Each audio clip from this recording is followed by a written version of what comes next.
Here we go. Hey everyone, what's going on? Welcome to a new episode of I'm Not an Expert, but where I like to give my opinions and thoughts on, just games that I'm currently playing. Today's video, before we get started, I do want to thank Back 4 Blood for sponsoring today's video. We actually had a sponsor stream on the 12th that I was very blessed to be given the opportunity to, thanks to some mutual friends that stream on Twitch.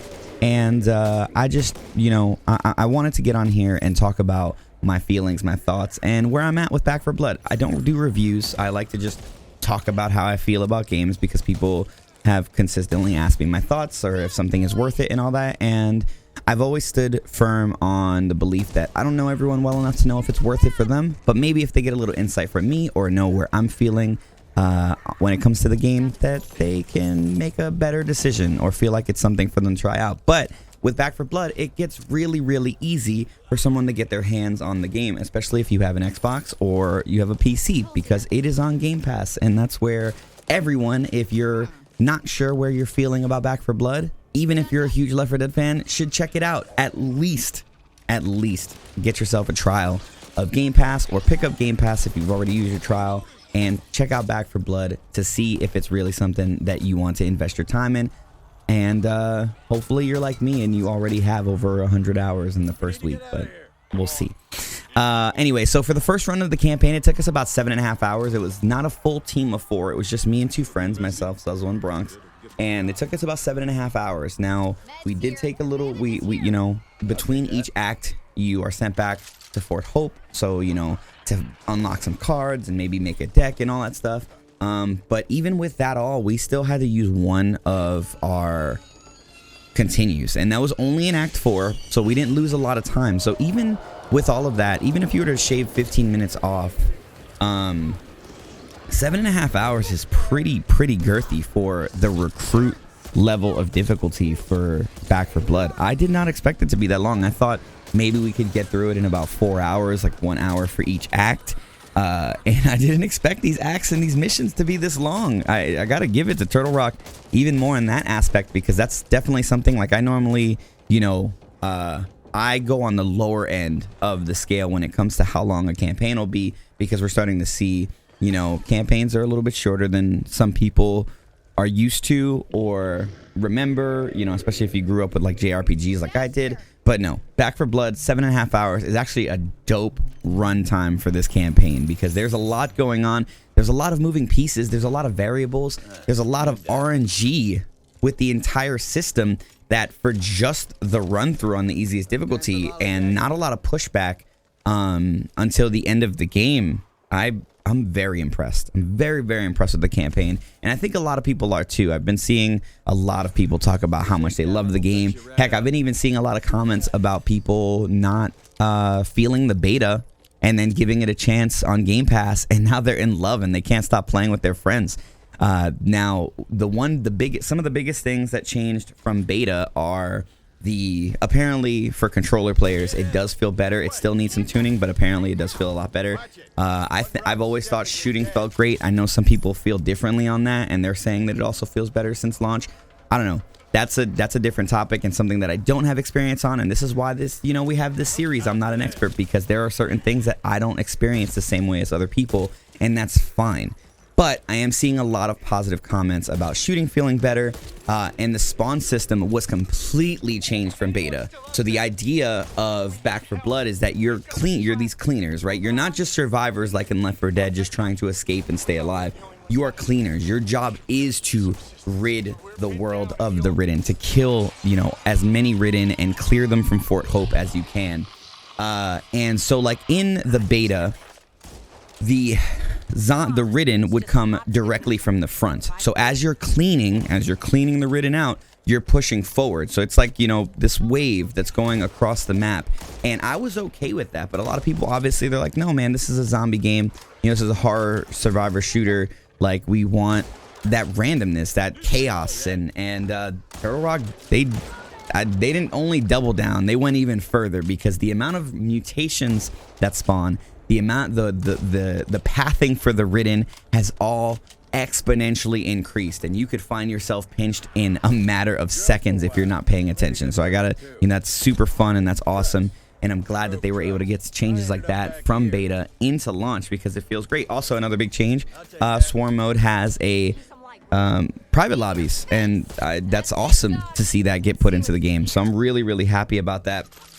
Swarm we're going to get into in just a bit because that's probably the most controversial topic to have, on the video today. And if for anyone that's never been a part of these videos, please, if you're going to comment, keep it civil.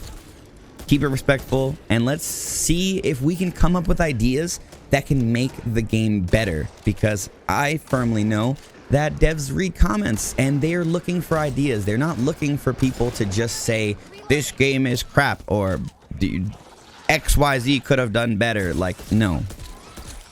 We need to have constructive conversations because Turtle Rock are very dedicated and passionate about this project, and it looks like they're very interested in the future of Back 4 Blood and supporting it. So let's have some conversations if there are things that you wish to see that are different or maybe added onto the game as future DLC or updates or what have it. And yeah, so let's get back into it.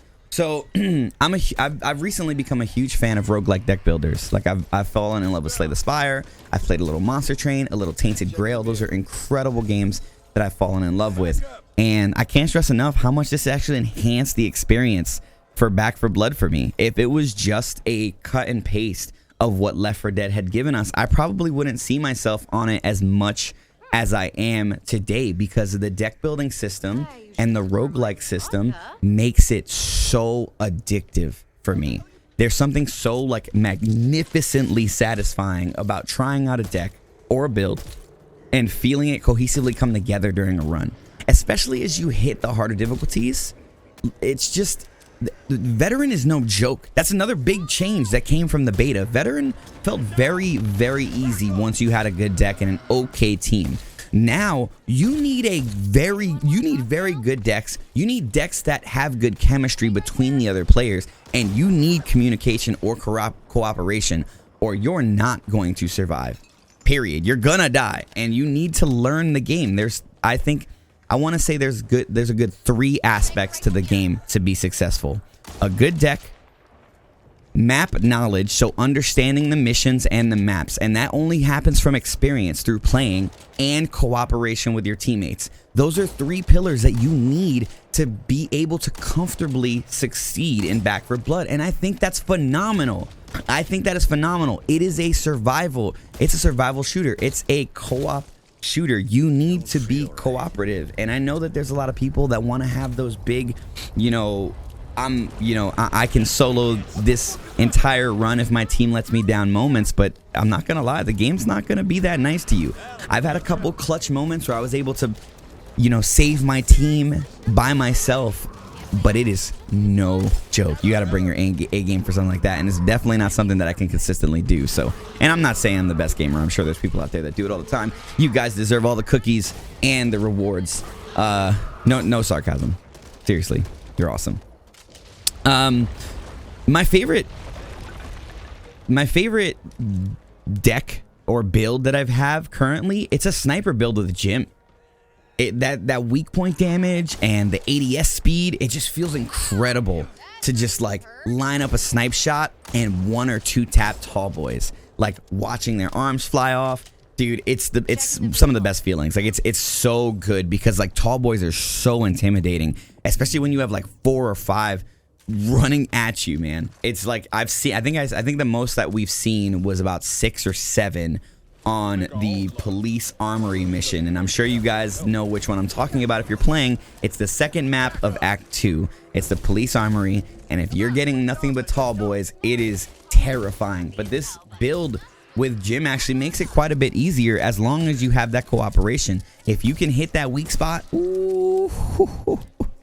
And I'm thinking about getting into I'll make a video where I show my my decks, because I do have some people that watch the stream and they were very, very interested in it. So I'm happy to share that if that's something that you guys would like to see. So having the deck to build and your own cards to have an incredible run, it's it's a great feeling. And that's one side of the deck system, the card system, and the roguelike system that makes Back 4 Blood feel incredible. But if there wasn't the other side, if the corruption cards weren't a part of the game, it probably would get stale a lot quicker than anyone is ever going to realize. The corruption cards are phenomenal. I don't know how many cards. I'd love to get a number for how many cards there are in the corruption deck, but I'm still seeing new cards as I'm continuing to play that just, they add challenges, they add modifiers like, you know, the gloom or, you know, the dark cards that, you know, make the lights go out, and, you know, the cards that, like, there's more alarm doors or birds on the map, more snitches or mutated snitches that will call the horde even if you kill them fast enough. Like, all of this, like, randomly generating these corruption cards, and even sometimes corruption cards being added to the game in mission. There's some that are static. There's one mission where you're gonna come near an area that's kind of like set on fire, but as you move into it, the corruption card will be added for the charred ridden that do fire damage to you if they get close to you. And I just, things like that are awesome. There's also, you know, times where the AI director will randomly generate some cards based on your performance, or, you know, just to throw in an extra wrench, and it's incredible. Like, that's the feeling of that roguelike scenario that I have fallen in love with. Being able to consistently give me a new feeling every time I go into familiar maps is awesome. There's one map that, using the prepper stash, which is the safe room, you know, the door that you need the toolkit to open, actually gives you a different path around the objective that would call the horde. There's things like that I'm still finding. I haven't found everything, but there are things there. That's the type of RNG that I'm talking about, where you can completely ignore the normal way through that would call the horde because of a prepper stash. That's awesome, and that's not including the corruption cards, the RNG of where items are placed and what could be in each box, or what could be in each stash, or what boss can spawn, where the three bosses come and try to mow you down. And it just, there's so many aspects of the game for the PvE that I just didn't even expect. And I've been paying attention and thoroughly interested in Back 4 Blood since they announced it. So I'm so thankful for that the PvE just feels so fulfilling and so fun to jump into. Even if I've played it on that difficulty 100 times, I'm still having a blast. And I hope everyone else is too. And again, if you still aren't sure and $60 might be a lot for your pocket right now, check it out on Game Pass. It is full crossplay co-op. Full crossplay period. You can play with all your friends. And that's another huge plus for Back 4 Blood, that on launch we have full crossplay. No one's left out, and you can experience the game with all your buds, no matter what platform they're on. So, you know, I mean, I think I've gushed enough over the PvE. I just really want to get into Swarm, which is the most controversial part of Back 4 Blood, because I've seen and read so many comments, reviews, and let's be honest, complaints. Because some people are just not happy about it not being campaign PvP. But other than some firm nostalgia of the Left 4 Dead franchise, Swarm is, in my genuine opinion, the more superior PvP mode, at least for me today. Especially because, again, there's a lot of nostalgia and so much love for campaign PvP. Don't get me wrong. And before you start angry typing in my comments, please hear me out. Again, I'm not saying campaign PvP isn't fun. I do get a little frustrated that people are like, this game is dead in a month because there's no campaign PvP. Like, please, like, this is not the conversation that you should be having. The conversation should be getting information or ideas and thoughts out there other than copy and paste what was done before, so we can have new experiences and fun modes that are added to Back 4 Blood if Turtle Rock, you know, deems or chooses so to follow through, and have a better experience to keep this game alive for who knows how long. But anyway, again, Swarm is, in my genuine opinion, the more superior PvP mode. there was nothing to gain in Left 4 Dead. It was just the experience of the co-op shooter and the PvP versus the player, you know, infected. So in Back 4 Blood, it's kind of the same thing. There's no unlocks for PvP because they want everyone to be on a level playing field. It just, I think overall, we would need to see some condensing of the campaign for it to be PvP. It takes a couple hours an act on just when you're playing PvE, when you're playing co-op by yourself. Now double that for PvP. Now think about people in Swarm, or think about people in any PvP mode that someone is getting stomped on and then they're like, I hate this, I'm leaving. Rage quitters are a huge problem. Swarm mode matches are 10 to 20 minutes tops. And we're talking tops because like sometimes you'll get the 1-to-1 and then you have to do best 2 out of 3. But you're talking 10 to 20 minutes tops, and you have people leaving before they even swap sides in the first round.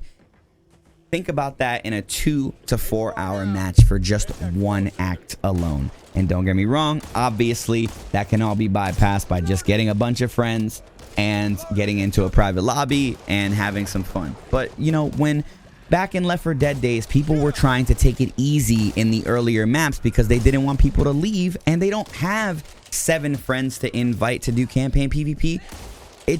It's not something that works with Back 4 Blood, at least currently. Would I love to see something like that, you know, added to the game? Sure. But it definitely, we're going to need to see something inspired from the campaign that we have now in PvE. And I hope they continue to craft co-op maps and goodness and missions and story the way they are now, and not let it be influenced by, oh, well, the next DLC we need to make available to campaign PvP as well. So they need to be much more condensed and, you know, take the current stuff we have now, figure out how those missions can be campaign PvP, and go from there. But please, the PvE that we have now, I think is perfect. I think I would love to see more cards added, more corruption cards added, more roguelike added. But PvP right now, you know, inspired from. And getting back to Swarm mode, I just think it's superior for my competitive preference because it's fast paced. Each map each match, like I said, goes anywhere from 10 to 20 minutes. It's like a great ride without the super long line, and I love that.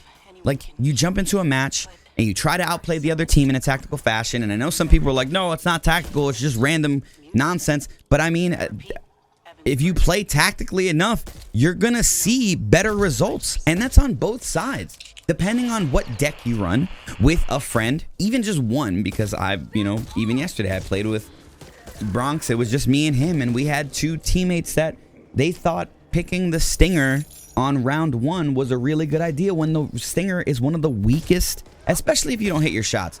The Stinger is one of the weakest mutations to pick early match because they need upgrades to make them strong. So early on, you want to make sure that you know things like being able to be a stalker and grab a cleaner away from his team if they're roaming, and then having a buddy or a reeker or a tall boy next to you to beat the snot out of them, or even use the swarm if it's pushed in to do damage to them, is a great tactical way to take down the team as fast as possible. By the time you hit 5 minutes in the round, you know, you're seeing the smallest circle you absolutely can.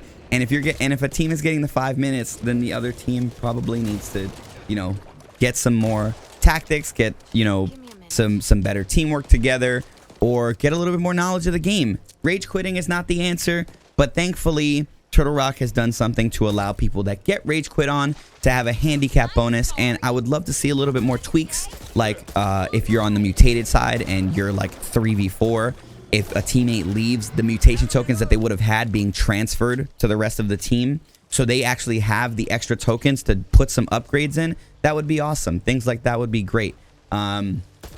You know, and I do think that there's like like some type of handicap bonus, maybe like more damage or more health when somebody quits out or something like that. But you also have the option to leave the match safely without having to worry about losing anything. I do think the UI needs a little bit better information. When you leave a match early, you still get some of the points. I think you shouldn't be penalized from no supply points at all. That's one of the biggest things about Swarm mode that it's missing, is any type of progression tracker. There's nothing really to jump into Swarm mode for when you have supply points that you get, you know, in bigger lumps by just playing PvE. But on top of that, you know, obviously Swarm matches are faster than playing a full act on PvE.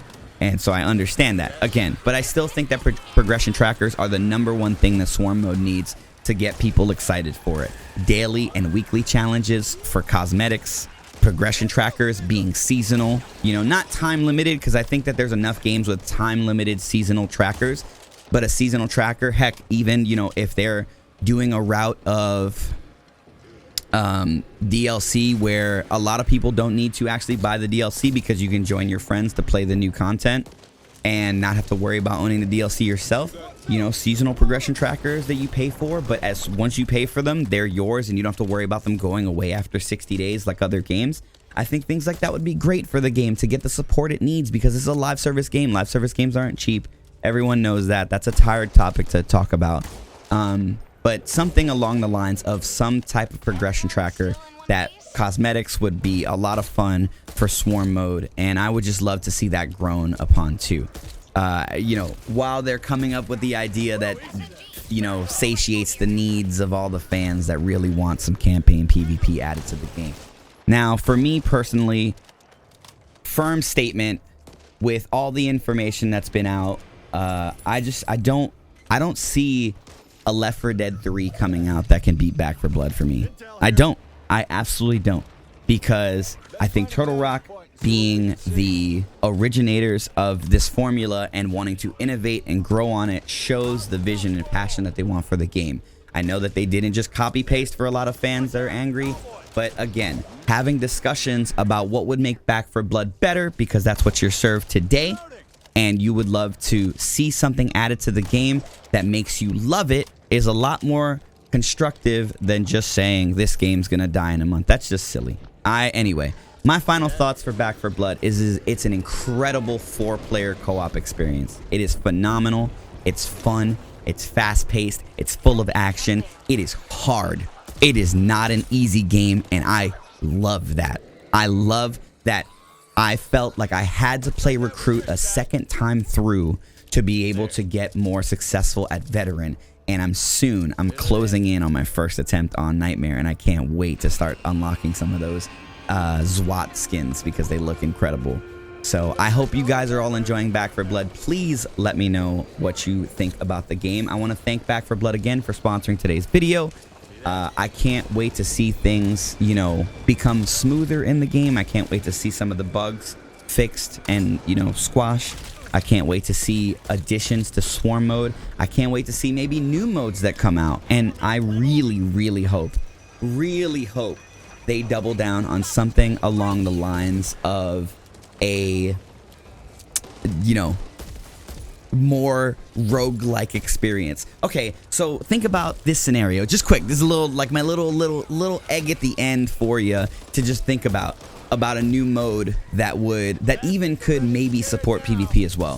Think about the string of maps being laid across the board where it shows different paths, and you can choose which path you take, and each path has a roguelike scenario where it tells you this is the type of enemies you'll be, you know, running into. This is a boss map guaranteed, and it's the only one you can go to. It shows you rewards you can get from it, or points you can get from it, or modifiers, maybe, you know, like some cards that unlock as you're going along, kind of like the Slay the Spire route.